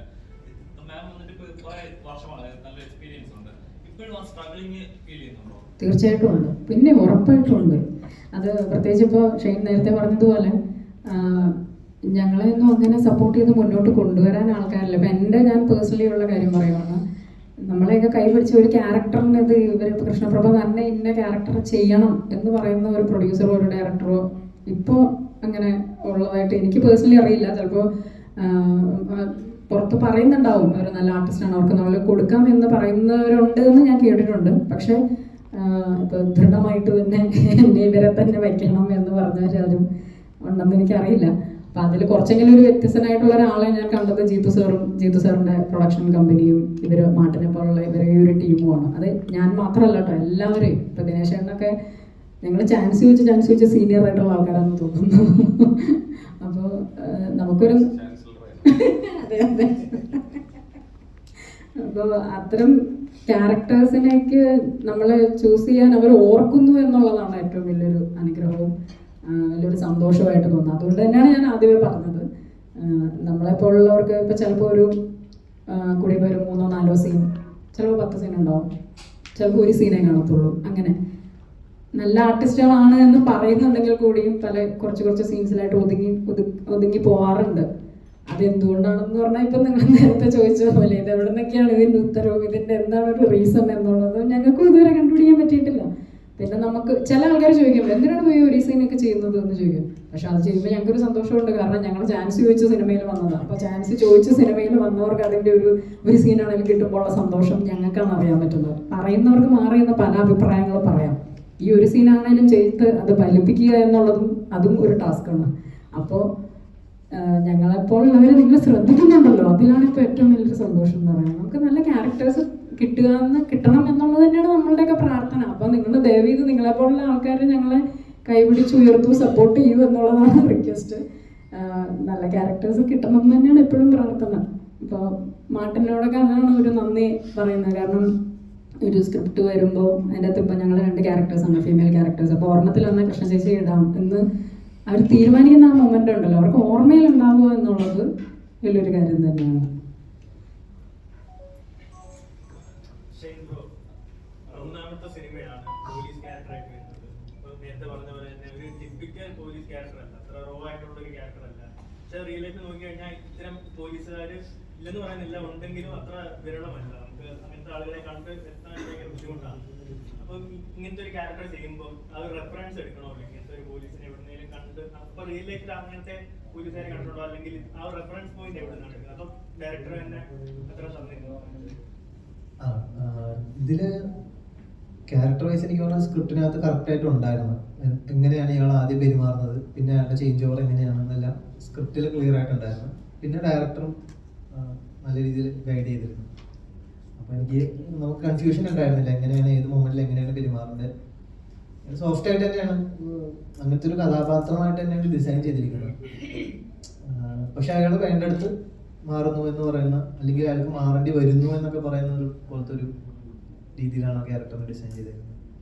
ഇങ്ങനത്തെ ഒരു ക്യാരക്ടർ വരുമ്പോൾ നമ്മൾ ആക്ടറാണ്, അപ്പം റിയൽ ലൈഫിൽ ഇങ്ങനത്തെ പോലീസുകാർ എവിടെയെങ്കിലും ഉണ്ടോ, അങ്ങനെ ചിന്തിച്ചിട്ടുണ്ടോ? ചിന്തിച്ചിട്ടുണ്ടോന്ന് വെച്ച് കഴിഞ്ഞാൽ ഉണ്ടാവുമല്ലോ എന്നുള്ളതാണ്. ഞാൻ അങ്ങനെ കണ്ടിട്ടില്ല. ഈ പറഞ്ഞ നമുക്ക് അങ്ങനെ ഒരു പോലീസ് അല്ലെങ്കിൽ സുഹൃത്തുക്കളില്ല. നമ്മളിപ്പോ ഈ വഴിയിൽ കാണുന്ന പോലീസുകാരല്ലാതെ വേറെ എൻ്റെ ജീവിതത്തിൽ പോലീസുകാരെ ഞാൻ അങ്ങനെ കണ്ടിട്ടില്ല. പിന്നെ സിനിമകളിൽ കണ്ടിരുന്ന പോലീസുകാരായിരിക്കും പിന്നെ കൂടുതലുള്ളത്. ഇതൊരു റിയൽ ലൈഫ് റെഫറൻസ് ക്യാരക്ടർ ആണെന്ന് വെച്ചാൽ, പക്ഷെ ഈ സിനിമയ്ക്കും ഈ കഥയ്ക്കും അനുയോജിതമായ ഒരു ക്യാരക്ടറായിട്ടാണ് ആ ക്യാരക്ടറിനെ പ്ലേ ചെയ്യാനാണ് ഞാൻ നോക്കിയിട്ടുള്ളത്. നേരത്തെ പറഞ്ഞ പല അഭിപ്രായങ്ങൾ വരുന്നുണ്ട്. ഈ ത്രില്ലർ സിനിമകളുടെ നോക്കി കഴിഞ്ഞാൽ ഈ ഓഡിയൻസ് അവർക്ക് ലൈക്ക് റിവ്യൂ പറയുമ്പോഴാണെങ്കിൽ അവർ ഒരുപാട് ഇതിന്റെ ലോജിക്കും അങ്ങനത്തെ കാര്യങ്ങളൊക്കെ ത്രില്ലർ സിനിമയിലാണ് കൂടുതലായിട്ട് ശ്രദ്ധിക്കുന്നത്. എനിക്ക് തോന്നുന്നു ഒരു കൊമേഴ്ഷ്യൽ പടം വരുമ്പോൾ അതിന്റെ ഡയലോഗ് ഡെലിവറി എങ്ങനെയായിരുന്നു, അല്ലെങ്കിൽ എന്താണ് അവർ പറയുന്നത്, അതൊന്നും അത്രത്തോളം ശ്രദ്ധിക്കത്തില്ല. അപ്പം ഈ ഒരു സിനിമയ്ക്ക് ഈ പറയുന്ന ഒരു മിക്സഡ് റിവ്യൂ വരുന്നത് ഈ റിവ്യൂവേഴ്സ് അത്രത്തോളം ഡീറ്റെയിൽഡ് ആയിട്ട് ഇത് ഡീകോഡ് ചെയ്യാൻ ശ്രമിക്കുന്നത് കൊണ്ടാണെന്ന് തോന്നുന്നുണ്ടോ? എനിക്ക് അത്രത്തോളം അങ്ങനെ ചെയ്യേണ്ട കാര്യമുണ്ടോ? ബ്രോ, ഞാൻ മാർട്ടിന്റെ ചോദ്യമാണ്, ശരിയാണ്. ഞാൻ പറയാം, 10 റിവ്യൂവിലും 8 നമുക്ക് നല്ല തന്നെയാണ് വരുന്നത്. സോ അത് മിക്സഡ് ആണെന്ന് പറയരുത്. അതിനൊരു റിവ്യൂവിൽ പറഞ്ഞിട്ടുണ്ട്, അതായത് ഇവര് കുറേ പടങ്ങൾ ഒരു റിവ്യൂവിൽ കറക്റ്റായിട്ട് പറഞ്ഞിട്ടുണ്ട്. അതായത് എനിക്ക് ചില സമയത്ത് ചില ഏരിയകൾ പ്രെഡിക്റ്റ് ചെയ്യാൻ പറ്റി, അതെനിക്ക് ഞാൻ കുറേ പടങ്ങൾ കണ്ടുകൊണ്ടായിരിക്കാം, പക്ഷേ ഇതൊരു നോർമൽ ഓഡിയൻസ് കാണുമ്പോൾ അയാൾക്ക് ഒരു കിക്ക് കിട്ടാം, അയാൾക്ക് അതുകൊണ്ട് ആ പടം വർക്കായി എന്ന് ഒരു റിവ്യൂവിൽ കറക്റ്റായിട്ട് പറഞ്ഞിട്ടുണ്ട്. അപ്പം നമ്മളൊരു റിവ്യൂ ചെയ്യുമ്പോൾ എനിക്ക് തോന്നുന്നു നമ്മളൊരു നോർമൽ ഓഡിയൻസിൻ്റെ ഒരു POVയിൽ ചെയ്യണം ആക്ച്വലി. അപ്പം ചിലപ്പോൾ അവരുടെ അഭിപ്രായം ആയിരിക്കാം, കീറി മുറിച്ച് ചെയ്യുന്നതുകൊണ്ടായിരിക്കും അങ്ങനെ പ്രശ്നങ്ങൾ ഉണ്ടാകുന്ന എനിക്ക് തോന്നുന്നു. ഞങ്ങൾ സാധാരണക്കാർക്ക് കണക്ട് ആവുന്ന രീതിക്കാണ് ഞങ്ങൾ വർക്ക് ചെയ്തത്. അതെല്ലാം അങ്ങനെ നോർമൽ ഓഡിയൻസിന് കണക്ട് ആകുന്നുണ്ടെങ്കിൽ എനിക്ക് ഇന്നലെ കുറേ കോളുകൾ വന്നു. നോർമൽ ഓഡിയൻസ് അവസാനമൊക്കെ നന്നായിട്ട് എൻജോയ് ചെയ്തിട്ടാണ് തിയേറ്ററിൽ ഇറങ്ങുന്നത്. പിന്നെ പർമയിലൊക്കെ ആണെങ്കിൽ നല്ല റെസ്പോൺസ് ആയിരുന്നു. ഇപ്പൊ നമുക്ക് ഒരു പോലീസ് ക്യാരക്ടർ നമ്മൾ ഇതുവരെ കണ്ടിരുന്ന ആൾക്കാരെല്ലാം പ്രസന്റ് ചെയ്തിരിക്കുന്നത് ഭയങ്കര മാസൊക്കെ ആയിട്ടാണ്. ഇപ്പൊ മമ്മൂട്ടി ക്യാരക്ടറായാലും മോഹൻലാലായാലും സുരേഷ് ഗോപി ആയാലും മാസ് കാര്യങ്ങളൊക്കെ ഇങ്ങനെ നോർമലായിട്ട് പ്രസന്റ് ചെയ്യും. മലയാള സിനിമ മാറി എല്ലാ കാര്യവും നോർമലായിട്ട് പ്രസന്റ് ചെയ്യുമ്പോൾ പിന്നെ മാസമായിട്ട് പ്രസന്റ് ചെയ്യുമ്പോൾ ഒരു വ്യത്യാസം ശരിക്കും പ്രേക്ഷകരിലെ അഭിപ്രായങ്ങളിൽ വന്നിരുന്നു. കാരണം ഈ ക്യാരക്ടർ വളരെ നോർമലായിട്ടാണ് പ്രസന്റ് ചെയ്തതെന്ന് പറഞ്ഞു. അപ്പൊ അതിലൊരു വ്യത്യസ്തത കൊണ്ടുവരുമ്പോൾ ആളുകൾ പ്രതീക്ഷിക്കുന്നതിലും പോലീസുകാർ മാസമായിട്ടുള്ളതാണ്. അപ്പൊ എന്തെങ്കിലും അങ്ങനെ ഒരു പ്രശ്നമുണ്ട്, അതുകൊണ്ടാണ് റിവ്യൂസ് മാറാനുള്ള കാരണം? അല്ല, അതല്ല, ഇത് ഈ ക്യാരക്ടർ ഇങ്ങനെയാണല്ലോ. പുള്ളി ഒരു ഫസ്റ്റ് ടൈം ഓഫീസറാണ്. പുള്ളി ആദ്യം വരുമ്പോഴേ പുള്ളി മാസ് കളിച്ചല്ലോ വരുന്നത്. അതായത് പുള്ളി ആദ്യമായിട്ടൊരു ജോലിയിലേക്ക് ജോയിൻ ചെയ്യുന്നതാണ്. അപ്പോൾ പുള്ളിയുടേതായ ടെൻഷനുണ്ട്, പുള്ളിയുടെ ഒരു ക്യാരക്ടർ ഗ്രോത്ത് ഉണ്ട്. പിന്നെ അവസാനം ഈ ക്യാരക്ടറിന്റെ ഒരു ചേഞ്ച് ഓവർ ഉണ്ട്. അവിടെ ആ ഒരു മാസ് ഫീലിലേക്ക് നമ്മൾ കൊണ്ടുവരുന്നുണ്ട്. ക്യാരക്ടറിന്റെ ഒരു ഗ്രോത്ത് ഉണ്ട്. അവസാനം പുള്ളി ഒരു ഹീറോ മെറ്റീരിയലായിട്ട് തന്നെ നമ്മൾ അങ്ങനെയാണ് ട്രീറ്റ് ചെയ്തിരിക്കുന്നത്. ക്യാരക്ടറിന്റെ ഗ്രോത്തിന് വേണ്ടിയിട്ടാണ് പോയിരിക്കുന്നത്. അല്ല ആദ്യം തന്നെ വന്ന് പുള്ളി എല്ലാവരെയും മാസ് കാണിച്ചാൽ നമുക്ക് ആ ഒരു കഥയുടെ ഒരു ഗ്രോത്ത് നഷ്ടപ്പെടുമല്ലോ. അതങ്ങനെ തോന്നിയില്ല. നമ്മളത് കറക്റ്റായിട്ട് തന്നെ ആദ്യം ഒരു ക്യാരക്ടറിന്റെ ഒരു നോർമൽ ഒരു ക്യാരക്ടർ, പുള്ളിക്ക് ഒന്നും അറിയത്തില്ല, പുള്ളി അവിടെ എല്ലാം പഠിച്ചു വരുന്നു. അത് കഴിഞ്ഞിട്ട് പുള്ളി ഒരു ഗ്രോത്ത് വന്ന് പുള്ളി ഒരു മാസ് ഫീലിലേക്ക് തന്നെ നമ്മൾ കൊണ്ടുവരുന്നുണ്ട് ആക്ച്വലി. മലയാള സിനിമ എന്ന് പറയുന്ന മറ്റു ഇൻഡസ്ട്രി നോക്കുമ്പോൾ അവർ എടുത്തു പറഞ്ഞിട്ട് മലയാള സിനിമ താരങ്ങൾ കണ്ടന്റ് ആണ് പ്രാധാന്യം, അല്ലെങ്കിൽ ഒരു എപ്പോഴും ഓഡിയൻസിന് റിലേറ്റ് ചെയ്യാൻ പറ്റുന്ന സബ്ജക്റ്റുകൾ എടുക്കുന്നതുകൊണ്ടാണ് മലയാള സിനിമയുടെ വിജയം എന്ന് പറയുന്നത്. അപ്പം എഴുതിയിരിക്കുന്ന താങ്കളുടെ പടങ്ങൾക്ക് നമുക്ക് എവിടെയെങ്കിലും കണ്ടിട്ടുള്ള അല്ലെങ്കിൽ ഇങ്ങനത്തെ നമുക്ക് റിലേറ്റ് ചെയ്യാൻ പറ്റും. ഒരു സിനിമ എന്ന് പറയുന്നത് ഈ പറയുന്ന ഒരു ബിസിനസ് എന്നുള്ള ഒരു ആസ്വാദനം കൂടിയാണ്, എന്റർടൈൻമെന്റ് ആണ്. അത് ശരിക്കും പറഞ്ഞാൽ കാണുന്ന പ്രേക്ഷകന് അത് എന്റർടൈൻമെന്റ് എന്നുള്ളത് മാറിയിട്ട് അതിനകത്ത് നിന്ന് ഇന്ന ഷോട്ടിങ്ങിനെ പോയി അവിടെ നിന്ന് ലൈറ്റ് വരുന്നത് അവിടെ അത്ര പോരായിരുന്നു. കൂടെ ജഡ്ജ്മെന്റിലാവുമ്പോഴേക്കും അവിടെ ആസ്വാദനത്തിന്റെ അളവ് കുറയുന്നതായിട്ട് ഫീൽ ചെയ്യുന്നുണ്ടോ? കാണുന്ന പ്രേക്ഷകനെ ഇപ്പൊ തൃപ്തിപ്പെടുത്താൻ വളരെ സ്ട്രഗ്ലിംഗ് ആണ്, നമുക്ക് ഫീലിംഗ് ഉണ്ട്. പ്രേക്ഷകരെ തൃപ്തിപ്പെടുത്താൻ സ്ട്രഗ്ലിംഗ് അല്ല, അത് സ്ട്രഗ്ലിംഗ് അല്ല. പ്രേക്ഷകരെ തൃപ്തിപ്പെടുത്താൻ ശരിക്കും പറഞ്ഞാൽ നല്ലൊരു കണ്ടന്റ് വൃത്തിക്ക് നമ്മൾ ഷൂട്ട് ചെയ്ത് നല്ലൊരു കഥ ഉണ്ടെങ്കിൽ എനിക്ക് വേണമെങ്കിൽ പറ്റും എന്നുള്ളതാണ്. ബാക്കി അതിൽ കവിഞ്ഞ് ഇപ്പോൾ ഈ പറഞ്ഞ ഓവറായിട്ട് ഡീറ്റെയിൽ ചെയ്യുന്ന ഇതിനെ കീറി മുറിക്കുന്നവർക്ക് അവരെ എനിക്ക് അറിഞ്ഞ തൃപ്തിപ്പെടാൻ കുറച്ച് പാടായിരിക്കും എന്നുള്ളതാണ്. ഓഡിയൻസിന് നമുക്ക് നല്ലൊരു കണ്ടന്റ് കൊടുത്തു കഴിഞ്ഞാൽ അവര് സ്വീകരിക്കും എന്നുള്ളത് തന്നെയാണ് എനിക്ക് മനസ്സിലാക്കാൻ കഴിയുന്നത്. കളക്ഷൻ റെക്കോർഡുകൾ കാണിക്കാറുണ്ട്. അപ്പം ശരിക്കും പറഞ്ഞു കഴിഞ്ഞാൽ സിനിമ ബിസിനസ് ഒരു കാലത്ത് അങ്ങനെ ഉണ്ടായിരുന്നു. സിനിമ ബിസിനസ് ഉള്ളതിലുപരി തിയേറ്ററിൽ ആളുകൾ വന്നിറങ്ങി പോകുന്നുണ്ടായത് ഒരു ആഘോഷം ഉണ്ടായിരുന്നു. ഇപ്പം അതൊരു ശരിക്കും മിസ്സിംഗ് ആയിട്ട് ഇത് താരങ്ങൾ അല്ലെങ്കിൽ ഒരു ഇത്ര കോടി കളക്ട് ചെയ്തു ഒരു എല്ലാം ഒരു എന്താ പറയാ എന്റർടൈൻമെന്റ് എന്നുള്ള മാറി എന്തൊക്കെ ഒരു എന്താ പറയാ ബിസിനസ് ട്രാക്കിലേക്ക് മാത്രം ആയതുപോലെ ഒരു തോന്നൽ ശരിക്കും താങ്കൾക്ക് അങ്ങനെ ഫീൽ ചെയ്യുന്നുണ്ടോ? അങ്ങനെയല്ല, ഇപ്പൊ ഇതെല്ലാം എവിഡന്റ് ആണ്. പണ്ടും നമ്മളിത് ബിസിനസ് തന്നെയാണ്. ഇത് എന്റർടൈൻമെന്റ് ഇൻഡസ്ട്രി എന്ന് വെച്ച് കഴിഞ്ഞാല് ശരിക്കും പറഞ്ഞു കഴിഞ്ഞാൽ അതൊരു ആർട്ട് വിത്ത് ബിസിനസ് എന്ന് പറയുന്ന ഒരു സംഭവമാണ്. ഇതിൽ രണ്ടിലും കോംപ്രമൈസ് ചെയ്യപ്പെടരുത് എന്നുള്ളതാണ്. നമ്മളിപ്പോൾ ഇത് സോഷ്യൽ മീഡിയ ഇങ്ങനെയുള്ള സംഭവങ്ങൾ ഇപ്പോൾ യൂട്യൂബ് ഇതെല്ലാം വന്നതിന് ശേഷം നമ്മളിത് പൊതുജനങ്ങൾ നമ്മളിത് ഡിസ്കസ് ചെയ്യുന്ന, അല്ലെങ്കിൽ ഇതിനു മുമ്പ് നമ്മളിപ്പോൾ ഒരു 10 15 അല്ലെങ്കിൽ 20 കൊല്ലം മുമ്പ് നമ്മളൊരു കവലയിൽ നിന്നുകൊണ്ട് ആ പടത്തിന് ഇത്ര കളക്ട് ചെയ്തിരുന്നു അങ്ങനെ നമ്മൾ പറയില്ല. നമ്മൾ ബോധേഡല്ല, നല്ല പടമായിരുന്നു അല്ലെങ്കിൽ മോശം പടമായിരുന്നു അല്ലെങ്കിൽ കുഴപ്പമില്ല കണ്ടിരിക്കാം. ഈ 3 കാര്യങ്ങൾ നമ്മുടെ ജീവിതത്തിലൊക്കെ ഉണ്ടായിരുന്നുള്ളൂ. നമ്മൾ പണ്ട് ന്യൂസ് പേപ്പറിൽ ഇന്ന് ഏത് പടം ഇറങ്ങിയേക്കാം അത് നോക്കി പടം കണ്ട് അത്രേ ഉള്ളൂ, അതവിടെ കഴിഞ്ഞ്. നമ്മൾ കൂടിപ്പോയി നമ്മുടെ വീട്ടുകാരോട് പറയും, നമ്മുടെ സുഹൃത്തുക്കാരോട് പറയും. നമുക്ക് സോഷ്യൽ മീഡിയയിൽ വന്നിട്ട് നമ്മളിപ്പോൾ പറയുന്ന ഒരു സംഭവം ശരിക്കും പറഞ്ഞാൽ ഇല്ല. ഇന്നിപ്പോൾ സംഭവിച്ചത് എല്ലാം വളരെ സ്പീഡായി. നമുക്ക് 2-3 ദിവസത്തിൽ തന്നെ ഏകദേശം ഇതിന്റെ പ്രോഗ്രാം എങ്ങോട്ടേക്കാണ്. മറ്റേന്ന് വെച്ച് കഴിഞ്ഞാൽ പറഞ്ഞ് കേട്ടും അറിഞ്ഞും ആൾക്കാരിലേക്ക് എത്തി ഓർഗാനിക്കായിട്ട് കണ്ട് വരുന്ന ഒരു പ്രോസസ്സ് ഉണ്ടായിരുന്നു സിനിമയ്ക്ക്. നമുക്ക് തിയേറ്റേഴ്സും ഇല്ല, ഇതെല്ലാം ഭയങ്കര സ്പീഡായി എന്നുള്ളതാണ് ഇപ്പൊ ഈ കാലത്തിന് ഒപ്പം ഉണ്ടായ ഒരു മാറ്റം. ബേസിക്കലി എനിക്ക് അറിയില്ല, നല്ല കാര്യം തന്നെയാണ്. കാലത്തിന് എല്ലാത്തിനും അതിൻ്റെതായ ഒരു മാറ്റം ഉണ്ടാവില്ല. അപ്പൊ നമ്മൾ മാറുക എന്നുള്ളതാണ് എൻ്റെ കൂടെ നല്ലത് തന്നെയാണ്. പക്ഷെ ഒരു കാര്യം അവിടെ ഉണ്ട്. ഇതിപ്പോ നേരത്തെ പറഞ്ഞ പോലെ നമ്മൾ പണ്ട് നമ്മളുടെയൊക്കെ ചെറുതിലെ ഇപ്പോൾ നല്ലൊരു സിനിമ വരുമ്പോൾ ഓക്കെ നമ്മൾ കാണും. പിന്നെ കൂടിപ്പോയ പ്രൊഡ്യൂസറിന് നല്ല പൈസ കിട്ടി കേട്ടോ എന്ന് മാത്രമേ പറയത്തുള്ളൂ അല്ലേ. ഇപ്പം ഞാൻ ഇതുപോലെ ഇപ്പോൾ ചോദിച്ചുകൊണ്ട് പറഞ്ഞതാണ്. ഷെയ്നോടുള്ള ചോദ്യമാണെങ്കിലും ഞാനത് പറയാം. സാധാരണക്കാരായിട്ടുള്ള, അതായത് ഞാൻ എപ്പോഴും എക്സാമ്പിൾ എടുക്കുന്നത് എൻ്റെ അമ്മയാണ്. നമ്മളെല്ലാവരുടെയും അമ്മമാരും ഒരിക്കലും എൻ്റെ അമ്മ പറയത്തില്ല ആ ഷോട്ട് അവളെ നന്നായില്ല എന്ന് ഒരിക്കലും അമ്മ പറയത്തില്ല. ആ ക്യാമറ അവൾ വർക്ക് ചെയ്ത് ശരിയായില്ല എന്നൊന്നും അമ്മമാരോ അല്ലെങ്കിൽ നമ്മളുടെ ആ പ്രായത്തിലുള്ളവരോ ഒരുവിധപ്പെട്ടവരാരും പറയത്തില്ല. നമ്മൾ കുറച്ച് പേര് പറയുമായിരിക്കും ആ ഷോട്ട് അല്ലെങ്കിൽ അവളുടെ ഡയലോഗ് അങ്ങനെ ഇതിൻ്റെ ചിലോ പറയുമായിരിക്കും. ഇപ്പം സൗകര്യങ്ങൾ കൂടുന്തോറും മനുഷ്യൻ അതെ. പിന്നെ നമ്മൾ കമ്പാരിസൺ നടത്തുന്നുണ്ട് ഭയങ്കരമായിട്ട്. ഇപ്പം ഭാഷയ്ക്ക് അതീതമായിട്ട് ഒരുപാട് കാര്യങ്ങൾ ഇപ്പം എല്ലാത്തിനും നമുക്കിപ്പോൾ ഈസി ആയിട്ട് വിരൽ തുമ്പിൽ നമുക്ക് എല്ലാം കിട്ടുന്നു എന്ന് പറയുന്നത് പോലെ സൗകര്യങ്ങൾ കൂടിയപ്പോൾ കുറച്ച് കീറുമുറുക്കലും കൂടി എല്ലാ കാര്യങ്ങളും നമ്മൾ ഭയങ്കരമായിട്ട് ആഴത്തിൽ നോക്കുന്നുണ്ട്. പക്ഷെ അതിൻ്റെ ആവശ്യം ഉണ്ടോ എന്നുള്ളത് നമ്മൾ ചില സമയത്ത് ആലോചിക്കാറുണ്ട്. കാരണം സിനിമ എന്ന് പറയുന്ന പക്ക ഒരു എൻ്റർടൈൻമെൻ്റ് ആണ്. നമ്മൾ എൻജോയ് ചെയ്ത് തിരിച്ചു വരാം. പിന്നെ ഞാൻ പറഞ്ഞല്ലോ നമ്മുടെയൊക്കെ ചെറുതിൽ ആ പ്രൊഡ്യൂസർക്ക് പൈസ കിട്ടി കാണുമായിരിക്കും എന്ന് ചിലപ്പോൾ നമ്മളപ്പോൾ ഉള്ളവർ ചിലപ്പോൾ പറയുമായിരിക്കും. നല്ല രസമായിരുന്നു അല്ലേ. ഇപ്പോൾ തെങ്കാശിപ്പട്ടണമൊക്കെ പോലെയുള്ള പടമൊക്കെ കണ്ടിട്ട് എന്തൊരു ചിരിച്ചു എന്നൊക്കെ പറഞ്ഞ് നല്ല ഡാൻസ് പാട്ട് എന്നൊക്കെ പറഞ്ഞിട്ട് അങ്ങനെ വരും. അത് മതിയെന്ന് എനിക്കിപ്പോൾ തോന്നുന്നുണ്ട്.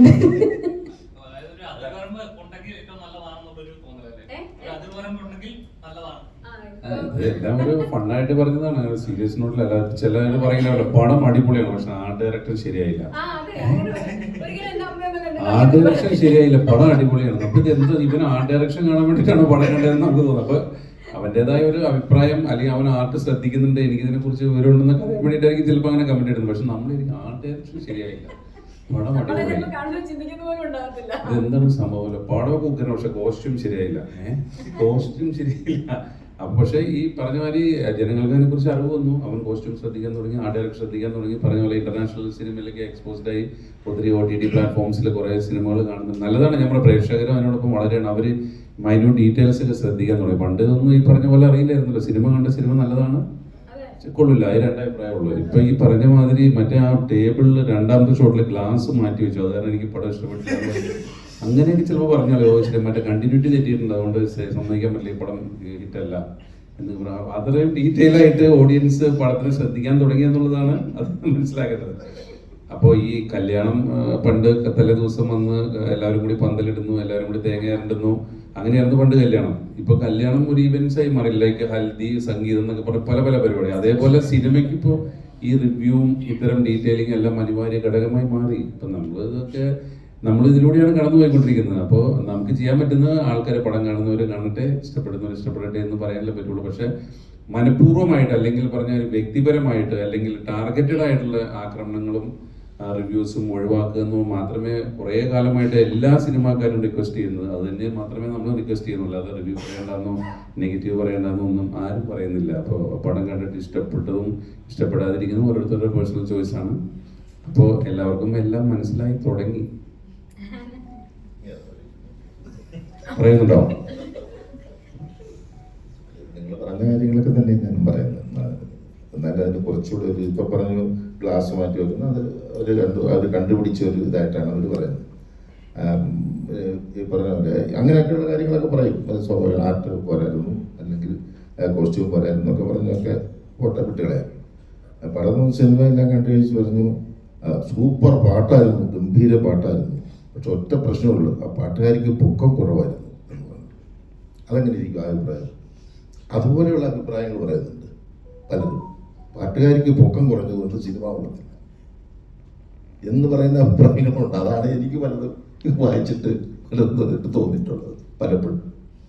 ആ വിഷയത്തെക്കുറിച്ച് ഞാൻ നേരത്തെ പറഞ്ഞതുപോലെ സിനിമയെക്കുറിച്ച് എന്തെങ്കിലും ഒരു അല്പമെങ്കിലും ഒക്കെ അറിയാവുന്നവർ ആ വിഷയത്തെക്കുറിച്ച് പറഞ്ഞാൽ നമുക്ക് മനസ്സിലാക്കാം. അതുകൂടെ ശ്രമിക്കുക, അതുകൂടെ ശ്രദ്ധിക്കുക.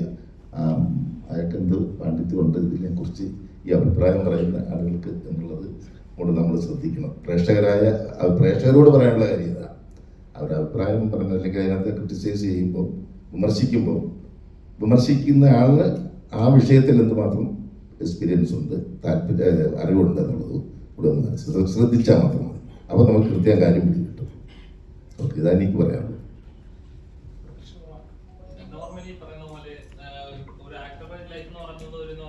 സോഷ്യലി ഇൻവോൾവ് ആവേണ്ട ഒരു ലൈഫ് കൂടിയാണ്. അപ്പം എപ്പോഴും ഈ പറഞ്ഞ പോലെ എല്ലാത്തിനും ഒരു അതിർവരമ്പ് വേണം.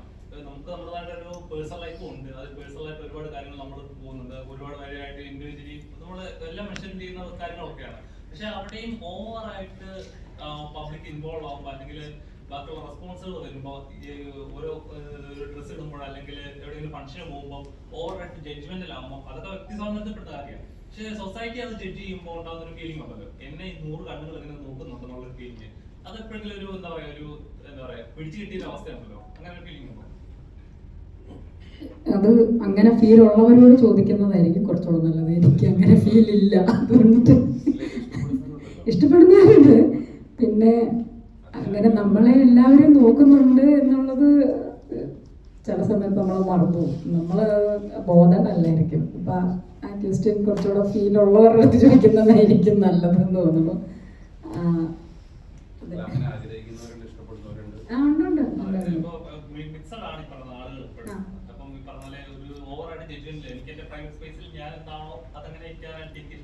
സോഷ്യൽ ലൈഫിൽ വേറെ ആയിരിക്കും. പക്ഷെ അത് എല്ലായിടത്തും ഓവറായിട്ട് ജഡ്ജ് ചെയ്യുമ്പോൾ ഉണ്ടാകുന്നൊരു ഞാൻ ഇതിൽ ഏതായിരിക്കണം എന്ന് ഒരു മുഖമൂടിട്ട് നമുക്ക് ജീവിക്കാൻ പറ്റത്തില്ല. ഒന്നാമത്തെ കാര്യം എല്ലാ കാര്യത്തിലും വലിയ ഓവറായിട്ട് നമ്മൾ ശ്രദ്ധ കൊടുക്കാതിരിക്കുക, അതായിരിക്കും നല്ലത്.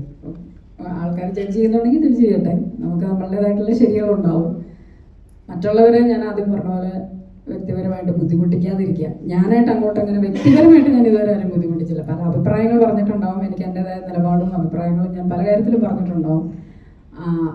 പക്ഷെ ഒരു വ്യക്തിനെ ടാർഗറ്റ് ചെയ്ത് ഞാൻ ഇന്നുവരെ ഒന്നും പറഞ്ഞിട്ടില്ല. അപ്പം ഇങ്ങോട്ട് എന്നെ പറ്റി പറയുന്നതിൽ ഞാൻ ചെവി കേൾക്കാറില്ല. ഇപ്പം ഈ ചെവി കൂടെ കേട്ടാൽ ചെവി കൂടെ കളയാത്രേ ഉള്ളൂ. അതിലൊന്നും ഒരു കാര്യമില്ല. നമുക്ക് നമ്മളുടേതായിട്ടുള്ള ജോലി നിശ്ചയിക്കാനുള്ള പല കാര്യങ്ങളും ഉണ്ടല്ലോ. അപ്പം നമ്മൾ എൻഗേജ്ഡ് ആയിട്ടിരിക്കുമ്പോൾ നമ്മളെ പറ്റി ആൾക്കാർ നോക്കുന്നുണ്ടോ, ജഡ്ജ് ചെയ്യുന്നുണ്ടോ എന്നൊന്നും ഞാൻ ചിന്തിക്കാറില്ല. ഇനി ഞാനൊന്ന് ശ്രദ്ധിച്ചു നോക്കാം, എന്നിട്ട് അടുത്ത പ്രാവശ്യം കാണുമ്പോൾ ഇങ്ങനെ ഒരു ഉത്തരം പറഞ്ഞു തരാം.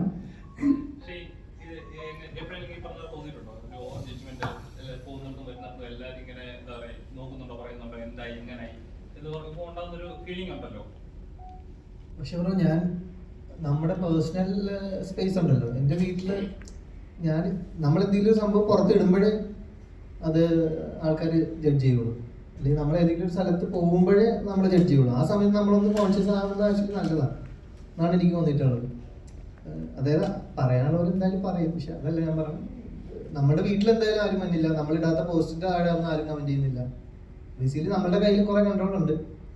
നമ്മളെന്ത് പുറത്ത് പ്രൊജക്റ്റ് ചെയ്യുന്നു എന്നുള്ളതിലും അതും കൂടെ അനുസരിച്ചിരിക്കും. പിന്നെ നമുക്ക് ആഗ്രഹം ഉണ്ടാവുമല്ലോ ചിലവർക്ക് എന്നെ ഇങ്ങനെ പറയണം, അങ്ങനെ ഉണ്ടാവും, ആഗ്രഹിക്കുന്നവരുണ്ട്. ഇപ്പൊ ഓരോ കഥാപാത്രങ്ങൾ ചെയ്യുമ്പോഴും നമുക്ക് ആഗ്രഹം ഉണ്ടാവും ഇന്നൊരു കഥാപാത്രം ചെയ്യണം, അല്ലെങ്കിൽ എന്തെങ്കിലും ആക്ടർക്ക് ഇന്നൊരു ഷെയ്ഡ് കൂടെ ഉണ്ട്, ആ ഷെയ്ഡ് കൂടെ എക്സ്പോസ് ആവണം എന്ന് ആഗ്രഹിക്കുന്നുണ്ടോ? ഇനി ഷെയ്ഡില് എക്സ്പോസ് ആവണം, അല്ലെങ്കിൽ എനിക്ക് ഇന്നപോലെ ചെയ്യണം എന്ന് ആഗ്രഹിക്കുന്ന ഒരു കഥാപാത്രം അല്ലെങ്കിൽ ഒരു വേഷം ഉണ്ടെങ്കിൽ എന്തായിരിക്കും? കൃത്യമായിട്ടൊരു വേഷം എന്നുള്ളതല്ല, ചെയ്യാത്തത് ചെയ്യണം എന്ന് തന്നെയാണ് ആഗ്രഹം. ഒരു ലാസ്റ്റ് 3 സിനിമ മാത്രം നോക്കിയാൽ നിങ്ങൾക്ക് മനസ്സിലാവും, അതിൽ വ്യത്യസ്തമായ ക്യാരക്ടേഴ്സ് ചെയ്യാൻ ശ്രമിച്ചിട്ടുണ്ട്, വ്യത്യസ്തമായ സിനിമകളുമായിരുന്നു. അങ്ങനെ വ്യത്യസ്തമായ ക്യാരക്ടറുകൾ ചെയ്യാത്തത് ചെയ്യണം എന്ന് തന്നെയാണ് ആഗ്രഹം. അങ്ങനെയുള്ള ക്യാരക്ടേഴ്സ് നല്ല സിനിമകൾ വരട്ടെ എന്നുള്ളതാണ്.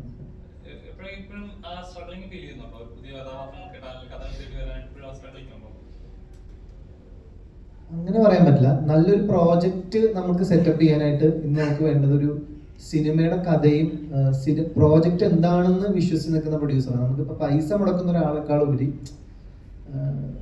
സിനിമ എന്താണ്, ഈ സിനിമ എന്താണെന്ന് കൃത്യമായിട്ട് മനസ്സിലാക്കുന്ന ഒരു പ്രൊഡക്ഷൻ നമുക്ക് എപ്പോഴും കൂടാണ്.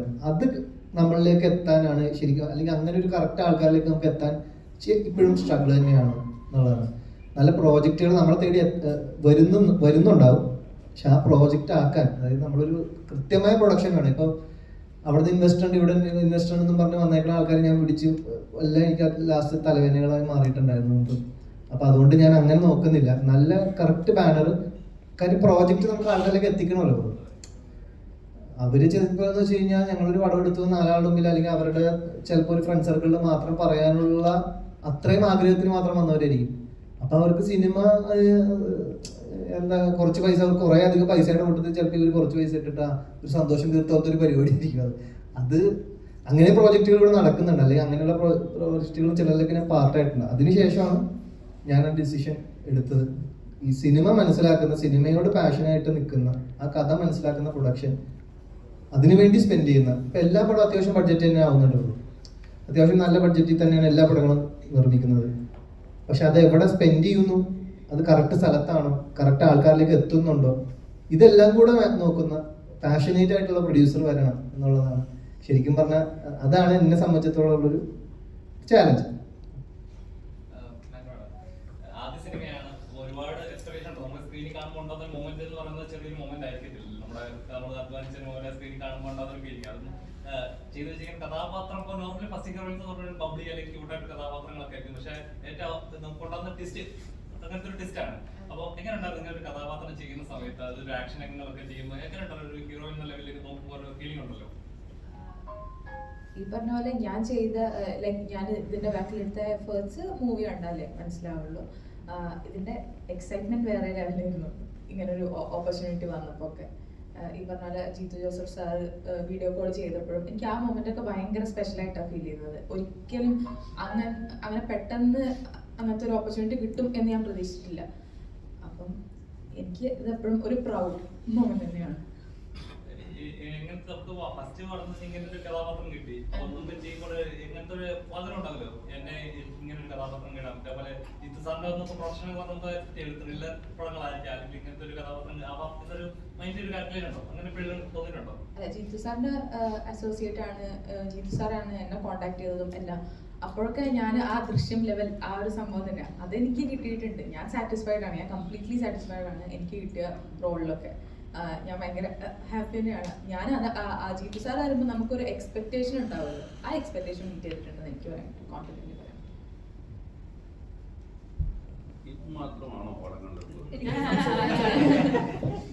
നിങ്ങളോട് ആരോടെങ്കിലും മിണ്ടരുതെന്ന് പറഞ്ഞിട്ടുണ്ടായിരുന്നു. ദൃഢം സിനിമ പോലീസുകാരോടുള്ള ഒരു പ്രതിഷേധമാണ്.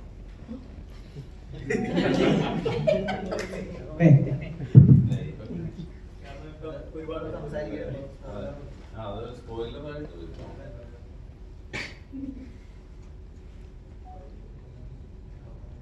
ക്യാരക്ടറിലോട്ട് ഏറ്റവും ഈ കഥ കേട്ടപ്പോൾ ഈ ക്യാരക്ടറിലോട്ട് ഏറ്റവും കൂടുതൽ അട്രാക്ട് ചെയ്തത് എന്ത് ഫാക്ടറാണ്?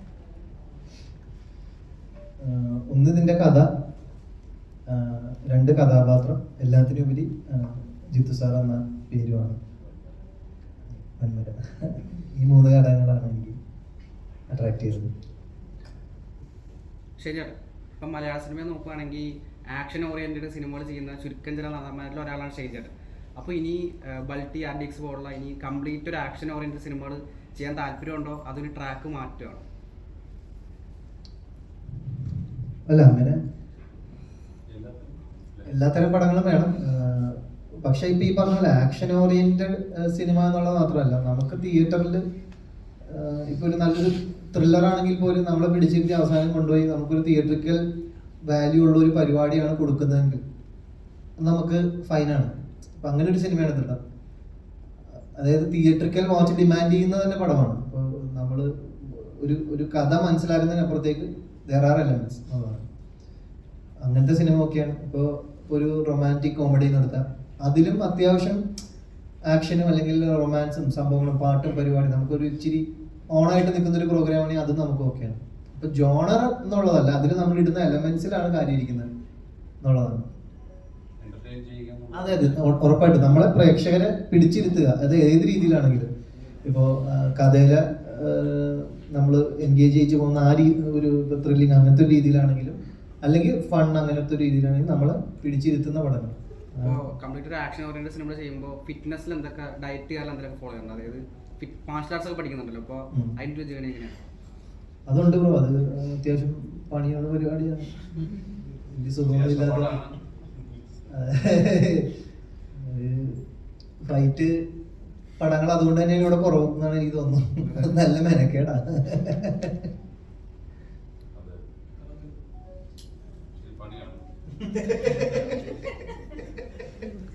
അല്ല, അപ്പൊ ഈ പണ്ടത്തെ സിനിമകളിലൊക്കെ മറ്റേ കുതിരപ്പുറത്തൊക്കെ വന്നിട്ട് ഫൈറ്റ് ചെയ്യുമല്ലോ. അപ്പൊ നമുക്ക് കുതിരപ്പുറത്തിന് പാട്ട് പരിപാടി അത്തരം അതിലും വലിയ കുതിരേനെ നമ്മൾ പടം ഇറങ്ങിയതിനു ശേഷം ഓടിക്കണമല്ലോ. പിന്നെ എനിക്ക് തോന്നുന്നത് ഇപ്പോഴീ പടങ്ങൾക്ക് ഒരു പൊതുവെ ഒരു പടത്തിന്റെ ആളുകൾ തന്നെ ചെയ്യുന്നതാവും. പടം ഇറങ്ങുന്നതിന് മുമ്പ് അതിനൊരു ഹൈപ്പ് കൊടുക്കും. അത് മീഡിയയുടെ ഭാഗത്തുനിന്നുണ്ടാവാം, നാട്ടുകാരുടെ ഭാഗത്തുനിന്ന്. അപ്പോൾ ഇന്ന ആളുടെ പടമാണ്, ഇന്ന സംഭവമായിരിക്കും, അങ്ങനെയായിരിക്കും, ഇങ്ങനെയായിരിക്കും, ഇങ്ങനത്തെ ഒരു വലിയൊരു ഹൈപ്പ് ക്രിയേറ്റ് ചെയ്തിട്ടാണ് ആളുകൾ തിയേറ്ററിലേക്ക് പോകുന്നത് പലപ്പോഴും പല പടങ്ങൾക്കും. അപ്പോൾ അതിന്റെ ഭാഗമായിട്ടായിരിക്കും ചിലപ്പോൾ പടം കാണുമ്പോൾ ആളുകൾ റിയാക്ട് ചെയ്യുന്നത്.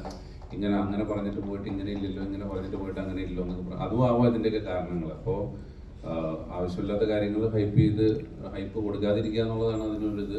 ആൾക്കാർ വരട്ടെ, പണ്ടത്തെ പോലെ പടം കാണട്ടെ, എന്നിട്ട് ജെന്യൂനായിട്ട് അഭിപ്രായം പറയട്ടെ എന്നുള്ളതാണ്. ഞങ്ങൾ ദൃഢത്തിനെ കുറിച്ച് അങ്ങനെ ആവശ്യമില്ലാത്ത തളലുകളൊന്നും തള്ളിയിട്ടില്ലായിരുന്നു. തള്ളാൻ പാത്തിന് നമുക്ക് അങ്ങനെ ഒന്നും ഉണ്ടായിരുന്നില്ല. അതെ അതെ, ഒരു ലീഡ് ആർട്ടിസ്റ്റും അതിനെ സപ്പോർട്ട് ചെയ്യുന്ന കുറച്ച് ആർട്ടിസ്റ്റുകളും ചേർന്നിട്ടാണ് എപ്പോഴും ഒരു സിനിമ ഉണ്ടാകുന്നത്. അപ്പോൾ എല്ലാവരുടെയും അവരവരുടെ ഭാഗം കറക്റ്റായിട്ട് ചെയ്യുന്നു. നമ്മളത് പ്രേക്ഷകർക്ക് ഇഷ്ടപ്പെടാൻ വേണ്ടിയിട്ടാണ് എല്ലാ പടങ്ങളും ചെയ്യുന്നത്. ഒരിക്കലും ഈ പടം കണ്ടിട്ട് ഇപ്പം വെറുത്തും അവനെ പ്രേക്ഷകരെ ഞാൻ വെറുപ്പിച്ചിട്ടുള്ളൂ അങ്ങനെ പറഞ്ഞിട്ട് ആരും പടം ചെയ്യുന്നില്ല. അപ്പോൾ ഇഷ്ടപ്പെടുന്ന രീതിക്കാണ് എന്താ പറയുക, നോൺസെൻസ് ഫിലിമിന്റെ ആൾക്കാർ പോലും ചിലപ്പോൾ അങ്ങനെയായിരിക്കും ചിന്തിക്കുന്നത്. അപ്പോൾ പിന്നെ ഒരു തവണ പ്രോഡക്റ്റ് പുറത്ത് പോയി കഴിഞ്ഞാൽ പിന്നെ ഓഡിയൻസാണ് അവരുടെ കയ്യിലാണ്, അവരാണ് പൈസ മുടക്കി തിയേറ്ററിൽ വന്ന് പടം കാണുന്നത്. അപ്പോൾ അവർക്ക് അഭിപ്രായം പറയാനുള്ള എല്ലാ സ്വാതന്ത്ര്യങ്ങളും ഉണ്ട്. കാണുക, എൻജോയ് ചെയ്യുക എന്ന് മാത്രമേ നമുക്ക് പറയാനുള്ളൂ. അത് ഇപ്പം നമ്മൾ മാത്രമല്ല, ഈ പ്രസ് മീറ്റിൽ ഇരിക്കുന്ന എല്ലാ സിനിമയുടെ ആളുകളും പറയുന്ന ഒരു അഭിപ്രായമായിരിക്കും ഇത്. കാരണം അവർക്ക് അതിലേ പറയാൻ പറ്റുള്ളൂ. കാരണം പ്രൊഡക്റ്റ് ഓൾറെഡി പുറത്ത് വന്നു. ഞാൻ ആദ്യം എല്ലാവരും സൂചിപ്പിച്ച പോലെ ഇതിൽ വ്യക്തിഗതമായിട്ട് ടാർഗറ്റ് ചെയ്തോ അല്ലെങ്കിൽ ഒരു പ്രസ്ഥാനത്തോട് വ്യക്തികളോടുള്ള ദേഷ്യം വെച്ചിട്ട് ഒരിക്കലും റിവ്യൂ പരിപാടികളോ ചെയ്യാതിരിക്കുക എന്ന് മാത്രം റിക്വസ്റ്റ് ചെയ്യുള്ളൂ. റിവ്യൂസ് വേണം സിനിമയ്ക്ക്. റിവ്യൂസ് ഇല്ലാതെ, മീഡിയ ഇല്ലാതെ സിനിമയ്ക്കോ ഇൻഡസ്ട്രിക്കോ ഒരു നിലനിൽപ്പില്ല. അങ്ങോട്ടും ഇങ്ങോട്ടും പരസ്പര പൂരകങ്ങളായിട്ടുള്ള ആളുകളാണ്. അപ്പോൾ മീഡിയയുടെ ഭാഗത്തുനിന്നുള്ള എല്ലാ സപ്പോർട്ടും ദൃഢം സിനിമയ്ക്ക് ഉണ്ടാവണം എന്ന് ഞങ്ങൾ റിക്വസ്റ്റ് ചെയ്യുന്നു. തീർച്ചയായും. അപ്പോൾ എന്തായാലും ഇപ്പൊ നമ്മുടെ റൈറ്റേഴ്സ് ഉണ്ട്, അപ്പോൾ അവരെ ജസ്റ്റ് ഒന്ന് ഇൻട്രൊഡ്യൂസ് ചെയ്യാൻ. ജോമോനിലിൻ്റെ ഒന്ന്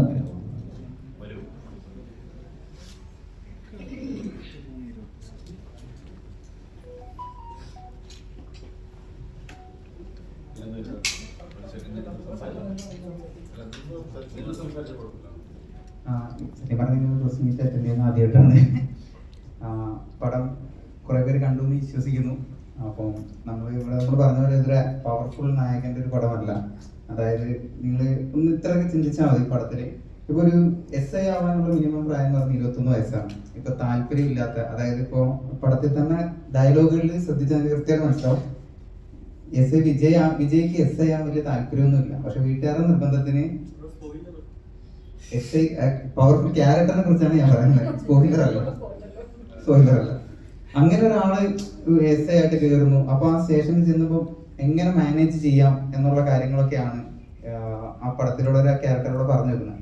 അപ്പം ഒരു പവർഫുൾ നായകനെ പ്രതീക്ഷിച്ച് ആരും തിയേറ്ററിലേക്ക് പോകരുത്, അതാണ് പറയാനുള്ളത്. മെയിൻ പോയിന്റ് ഞാൻ പറഞ്ഞു, ഞാനും അതാ പറയാൻ ഉദ്ദേശിച്ചത്. കുറേ ആൾക്കാർ പറഞ്ഞൊരു കാര്യമുണ്ട്. ഞങ്ങൾ ആക്ച്വലി ഇത് പ്ലാൻ ചെയ്തപ്പോൾ നമ്മുടെ കൂട്ടുകാരുണ്ട് കുറേ പേര്, ഈ പറഞ്ഞ പുതിയതായിട്ട് പോലീസിൽ കയറിയ ആൾക്കാരും അങ്ങനെ കുറച്ച് ആൾക്കാരെ നമുക്കറിയാം. അപ്പോൾ ഇവരെ നമ്മൾ ഡെയിലി കാണുന്നതാണ്. ഇവരുടെ ദിവസേന എങ്ങനെയാണ് അവരുടെ സംസാരം, നമ്മളെടുത്ത് വരുമ്പോൾ എങ്ങനെയാണ് നമുക്കറിയാം. ആ ഒരു ക്യാരക്ടർ ഷെയ്ൻ ബ്രോ അത്രയും അടിപൊളിയായിട്ട്, ഞങ്ങൾ റൈറ്റേഴ്സിന് പ്രകാരം അത്രയും അടിപൊളിയായിട്ട് ചെയ്തിട്ടുണ്ട്. അത് തന്നെയാണ് ആ ക്യാരക്ടർ. ഇപ്പോൾ കുറേ പേര് ചോദിച്ചു പവർഫുൾ ആയിട്ടുള്ള ക്യാരക്ടർ, പക്ഷെ ഇങ്ങനെ ആൾക്കാരുണ്ട്. നിങ്ങൾ ഈ പറഞ്ഞ പോലെ കുറേ ആൾക്കാർ ചോദിച്ചില്ല കണ്ടിട്ടുണ്ടോ എന്ന്. ഞങ്ങൾ കണ്ടിട്ടുണ്ട്. ഞങ്ങൾ ഈ പറഞ്ഞ പോലെ നമ്മുടെ കൂട്ടുകാരന്മാരുണ്ട്, ഞങ്ങൾ കണ്ടിട്ടുണ്ട്, അവരുടെ സിറ്റുവേഷൻസ് കണ്ടിട്ടുണ്ട്. അങ്ങനെയുള്ള ഒരാൾക്ക്, ഇത് സ്പോയിലറല്ല, ട്രെയിലറിൽ കാണിച്ചിട്ടുണ്ട്, ഒരു കൊലപാതകം കേസ് ഹാൻഡിൽ ചെയ്യേണ്ടി വരുമ്പോഴുള്ള സിറ്റുവേഷൻസ് ഉണ്ട്, പ്രഷർ ഉണ്ട്. ആ ക്യാരക്ടർ ട്രാവൽ ആവുന്നൊരു ട്രാക്ക് ഉണ്ട്. അതാണ് ഈ കഥയുടെ കോർ. അതിൽ ലാൻഡ് ആവുന്ന ഒരു നല്ല ക്ലൈമാക്സും ഉണ്ട്. ഇതാണ് ഈ കഥ. അതല്ലാതെ കുറേ റിവ്യൂസ് പറയുന്ന പോലെ ഈ പറഞ്ഞ പോലെ ഭയങ്കര അമച്ചറായി പോയി അങ്ങനെ ഇങ്ങനെ ആരൊക്കെയോ എന്താണെന്ന് മനസ്സിലാകാതെ സംസാരിക്കും. ക്യാരക്ടറാണ്, അതാണ് ആ ക്യാരക്ടർ. അത് മനസ്സിലാക്കാതെ സംസാരിക്കുന്ന കുറേ ആൾക്കാരുണ്ട്. അപ്പോൾ ദയവ് ചെയ്ത് പടം കാണുമ്പോൾ നിങ്ങൾ അത് മനസ്സിലാക്കുക. 26 വയസ്സിൽ 27 വയസ്സിലൊക്കെ SI ആയ ആൾക്കാരുണ്ട്.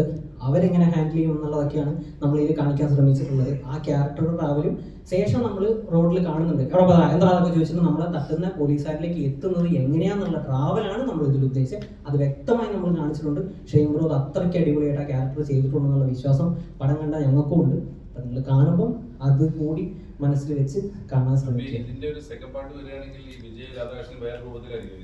തീർച്ചയായിട്ടും നമ്മളത് ഓൾറെഡി റിലീസിന്റെ തലേദിവസം നമ്മൾ ചുമ്മാ സംസാരിച്ചായിരുന്നു. ചുമ്മാ അത് പ്ലാൻഡ് അല്ല, എങ്ങനെയായിരിക്കും എന്നുള്ള സംസാരിച്ചപ്പോൾ അതും ഓൾറെഡി നമ്മൾ പറഞ്ഞ ക്യാരക്ടർ എങ്ങനെയായിരിക്കും എന്നുള്ള സാധനം നമ്മൾ സംസാരിച്ചത്. കാരണം ഈ പറഞ്ഞ പോലെ ഞാനിത് പറയുന്നതിന്റെ റീസൺ, നമ്മൾ ക്ലോസ് ആയിട്ട് കുറച്ച് ആൾക്കാരെ കണ്ടിട്ടുണ്ട്. ഈ പറഞ്ഞ കൂട്ടുകാരന്മാരാണെങ്കിലും അതല്ലാതെയും കുറച്ച് ആൾക്കാരെ ക്ലോസ് ആയിട്ട് കണ്ടിട്ടുണ്ട്. അപ്പം അവരിലൂടെയാണ് നമ്മൾ ഈ സാധനം ഉണ്ടാക്കി എടുത്തിട്ടുള്ളത്. അപ്പം ഈ പറഞ്ഞ പോലെ കുറേ ആൾക്കാർ ചോദിച്ചില്ല നേരത്തെ, ഷെയ്ൻ ബ്രോ ആരെങ്കിലും കണ്ടിട്ടുണ്ടോ, ഈ പറഞ്ഞ പോലെ അങ്ങനെയുള്ള ആൾക്കാരുണ്ട്. ഇങ്ങനെയുള്ള ആൾക്കാരെയാണ് നമ്മളിതിൽ കാണിക്കാൻ ഉദ്ദേശിച്ചും ആ ക്യാരക്ടർ അത് പെർഫെക്റ്റ് ആയിട്ട് അങ്ങനെ തന്നെ ചെയ്തിട്ടുണ്ട്. പിന്നെ ഈ പറഞ്ഞ റിവ്യൂസിൻ്റെ കാര്യം പറഞ്ഞാൽ അത് ഷെയ്ൻ ബ്രോ പറഞ്ഞാൽ ഞാനും റിവ്യൂസ് കാര്യങ്ങൾ ഇങ്ങനെ തപ്പുന്നുണ്ട്. പടത്തിനെ പറ്റി എന്താ പറയുന്നത് ഇങ്ങനെ തപ്പിക്കൊണ്ടിരിക്കുക. എനിക്ക് മെസ്സേജ് വരുന്നുണ്ട്, കോൾസ് വരുന്നുണ്ട്. എനിക്കൊരു 10-50 കോൾ വന്നതിൽ ഒരു 4-5 ആൾക്കാർ നെഗറ്റീവ് പറഞ്ഞിട്ടുണ്ട്. ബാക്കിയുള്ള ആൾക്കാരെല്ലാം നല്ലത് തന്നെയാണ് പറയുന്നത്. ക്ലൈമാക്സിനെ പറ്റി എടുത്തു പറയുന്നുണ്ട്. പ്ലസ് ഈ പറഞ്ഞ പോലെ ക്യാരക്ടർ പെർഫോമൻസ് കാര്യങ്ങളെ പറ്റിയൊക്കെ നല്ല രീതിയിൽ പറയുന്നുണ്ട്. അപ്പം ദയവേത് നിങ്ങൾ ഈ പറഞ്ഞ 1-2 ആൾക്കാരുടെ വാക്ക് കേട്ട് പടം മിസ്സാക്കരുത്. ബാക്കിയുള്ളത് കൂടി ഒന്ന് ശ്രദ്ധിച്ച് ബാക്കിയുള്ള റിവ്യൂസ്, നിങ്ങൾ റിവ്യൂ കണ്ടു പോകാൻ ശ്രമിക്കുന്ന ആൾക്കാരാണെങ്കിൽ ജെന്യൂൻ ആയിട്ടുള്ള റിവ്യൂസും കൂടി ബാക്കിയുള്ളത് കൂടി ഒന്ന് കേട്ടതിന് ശേഷം നിങ്ങൾ ഡിസിഷൻ എടുക്കുക. പിന്നെ ഈ പറഞ്ഞ പോലെ ചില ആൾക്കാർ ചെറിയ പടമാണ്, കുഞ്ഞു ത്രില്ലറാണ് എന്നുള്ള രീതിയിൽ നിങ്ങളിത് OTT കാണാനും ശ്രമിക്കരുത്. കാരണം ഇതിൻ്റെ ഒരു ലാൻഡിങ് നമ്മൾ സെറ്റ് വെച്ചിട്ടുള്ള പക്ക തിയേറ്ററിക്കൽ എക്സ്പീരിയൻസ് ആയിട്ട് തന്നെയാണ്. അവസാനത്തെ ആ സമയങ്ങളിലെല്ലാം അത് അങ്ങനെ തന്നെ പ്ലാൻ ചെയ്തിട്ടുണ്ട്. മാർട്ടിൻ ബ്രോ അത്രയും നമുക്കറിയാം അത് എത്രത്തോളം ആ ലാസ്റ്റിലേക്ക് വേണ്ടി ആൾ പ്രിപ്പയർ ചെയ്തിട്ടുണ്ട്. അപ്പം ദയവേത് നിങ്ങൾ കാണുന്ന ആൾക്കാർ തിയേറ്ററിൽ കണ്ടാൽ നിങ്ങൾക്ക് ക്ലൈമാക്സിൽ ഒരു തിയേറ്റർ സ്റ്റഫ് കിട്ടും എന്നുള്ളൊരു കോൺഫിഡൻസ് ഞങ്ങൾക്കുണ്ട്. അപ്പോൾ ദയവേത് തിയേറ്ററിൽ കാണാൻ എല്ലാവരും പടം കാണും. മീഡിയ സുഹൃത്തുക്കളെ, മലയാള സിനിമയിലേക്ക് 2 പുതിയ റൈറ്റേഴ്സ് എൻ്റർ ചെയ്തിരിക്കുകയാണ്. മീഡിയ പാർട്ണറുകൾ പ്രോത്സാഹനം അവർക്ക് വേണം. അപ്പോൾ എല്ലാവരും ദൃഢം തിയേറ്ററിൽ തന്നെ കാണാൻ ശ്രമിക്കുക. എല്ലാ ഫാമിലി ഫ്രണ്ട്സ് എല്ലാവരോടും പറയുക അടുത്ത ദിവസം തന്നെ പടം കാണുക, നിങ്ങൾക്ക് ഇഷ്ടപ്പെടും. കാരണം ഇതിന്റെ ഒരു കോമൺ റിവ്യൂ ഞാൻ കണ്ടത് സ്പോയിലൊന്നും അല്ല, അവസാനത്തെ ഒരു 20 മിനിറ്റ് എല്ലാവർക്കും വർക്കായി എന്ന് തന്നെയാണ് ഞാൻ വിശ്വസിക്കുന്നത്. ഭയങ്കരമായിട്ടൊരു ഒരു തിയേറ്ററിക്കൽ മൂവ്മെന്റ് എല്ലാവരും കിട്ടുന്നുണ്ട്. അതെ അതെ അതെ ഉറപ്പായിട്ടും ഉറപ്പായിട്ടും. അപ്പം ഈവൻ ഞാൻ പറഞ്ഞില്ല സ്പോയിലർ. അപ്പം എല്ലാവരും തിയേറ്ററിൽ കാണുക, നല്ലൊരു സിനിമയാണ്. അപ്പോൾ എല്ലാവരും തിയേറ്ററിൽ കണ്ടിട്ട് നിങ്ങളുടെ അഭിപ്രായം, എല്ലാവർക്കും അഭിപ്രായ സ്വാതന്ത്ര്യമുണ്ട്. നിങ്ങൾ റിവ്യൂ ചെയ്യണം, കണ്ടു കഴിഞ്ഞിട്ട് നിങ്ങൾ റിവ്യൂ ചെയ്യണം. ഒരാളുടെ റിവ്യൂ കേട്ട് പോകാതിരിക്കരുത്. നിങ്ങൾ എന്താണ് വിലയിരുത്തിയിട്ട് നിങ്ങൾ സിനിമ കണ്ടു കഴിഞ്ഞിട്ട് നിങ്ങൾ തുറന്നെഴുതുക. നമുക്കും അത് അടുത്ത സിനിമ ഞാൻ ചെയ്യുമ്പം ഇതിന്റെ കുറ്റങ്ങളെല്ലാം നികത്തി ചെയ്യാൻ ശ്രമിക്കാം. അപ്പം എല്ലാവരും തിയേറ്ററിൽ കാണാം, ദൃഢം എല്ലാവരും കാണുക, എല്ലാവരും അറിയിക്കുക. Thank you.